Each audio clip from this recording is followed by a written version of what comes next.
हमारे चैनल की वीडियो को मिस किए बिना देखने के लिए उसे सब्सक्राइब करें, लाइक करें और बेल आइकॉन दबाना ना भूलिए।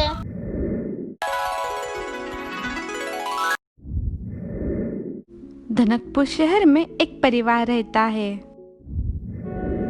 उस परिवार में केशव अपनी बीवी सविता, बेटे ऋषिकेश और बेटी श्रुति के साथ रहता है।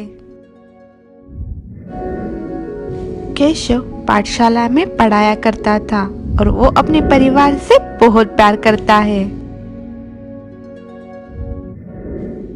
एक दिन की बात है, केशव पाठशाला से घर आया तो उसने देखा कि दोनों बच्चे किसी बात पर जोर जोर से हंस रहे हैं। तब केशव बच्चों के पास गया। बच्चों, आज का दिन कैसा रहा तुम दोनों का?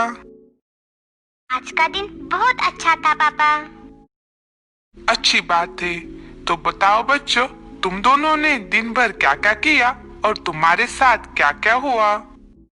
पापा, आज मेरे कक्षा में एक नया बच्चा आया है। वो दिखने में बिल्कुल काला है और उसका एक पैर छोटा और एक पैर बड़ा है, जिसकी वजह से वो ठीक से चल नहीं पाता और ये देखकर मुझे बहुत हंसी आती है। एक बात कहकर दोनों बच्चे जोर जोर से हंसने लगे।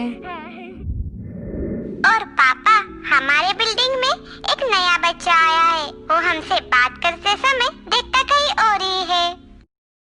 और दोनों बच्चे हंसने लगे। बच्चों की सारी बात सुनकर केशव को बहुत बुरा लगा। वो सोचने लगा कि किस तरह से बच्चों के विचारों को सुधारा जा सके। तभी श्रुति ने कहा, पापा, मेरा जन्मदिन आने वाला है। मुझे अपने दोस्तों को मिठाई देनी है, तो आप जरूर लाना। यह बात कहकर श्रुति और ऋषिकेश वहाँ से चले गए। लेकिन केशव अपनी सोच में ही था कि किसी दूसरे पर हंसने से बच्चों को कैसे रोके। अगले दिन केशव पाठशाला गया और बच्चों को पढ़ाते समय वो कल की सारी बातें भूल गया। ऐसे ही कुछ दिन बीत गए और एक दिन, अजी सुनते हो, कल श्रुति का जन्मदिन है, तो शाम को आते समय मिठाई जरूर लाना। उसे अपने दोस्तों को देनी है। केशव को जैसे ही मिठाई की बातें बीवी ने बोली, तब उसे बच्चों की समस्या याद आई और उसे एक तरकीब सूझी।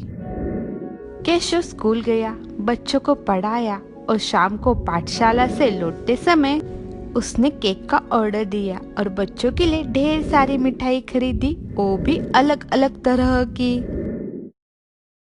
अगले दिन श्रुति ने देखा कि ढेर सारी मिठाई है और वो भी अलग अलग तरह की। पापा, आपने अलग अलग मिठाई क्यों लाई? अब इनमें से पाठशाला में मैं कौन सी ले जाऊंगी और किसको कौन सी दूंगी? श्रुति, उसमें क्या परेशानी है? तुम्हें जो पसंद है वही लेके जाना। मुझे तो सब मिठाइयाँ पसंद है। अब मैं क्या करूँ? तुम्हें सब मिठाइयाँ पसंद है, लेकिन वो क्यों भला? पापा, सभी मिठाइयाँ अलग अलग है, लेकिन किसी का स्वाद अच्छा है तो किसी का रंग, और कई मिठाइयों का तो आकार अच्छा है। इसी कारण मुझे सभी मिठाइयाँ पसंद है। ठीक है श्रुति, तो तुम ऐसा करो, अपने भाई ऋषिकेश से पूछो कि उसे कौन सी मिठाइयाँ पसंद है और वही मिठाई लेके तुम पाठशाला चली जाना। ऋषिकेश वहाँ आता है और कहता है, श्रुति, मुझे भी सब मिठाइयाँ पसंद है। अब मैं तुम्हें कैसे बताऊं? बच्चों, ये सब मिठाइयाँ अलग स्वाद की है और दिखने में भी अलग है, फिर भी तुम्हें ये सब मिठाइयाँ पसंद है। वैसे ही भगवान ने सभी बच्चों को अलग बनाया है। भले किसी का रंग कैसा भी हो, उसकी आंखें कैसी भी हो, लेकिन भगवान सभी बच्चों से एक जैसा प्यार करते हैं। क्योंकि किसी का स्वभाव अच्छा होता है तो किसी में कोई खास कला होती है, तो किसी में कोई अद्भुत काबिलियत होती है।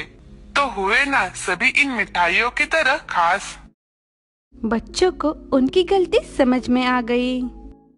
पापा, हमें माफ कीजिए। अब हम कभी भी किसी पर उनके शारीरिक कमी की वजह से हंसेंगे नहीं।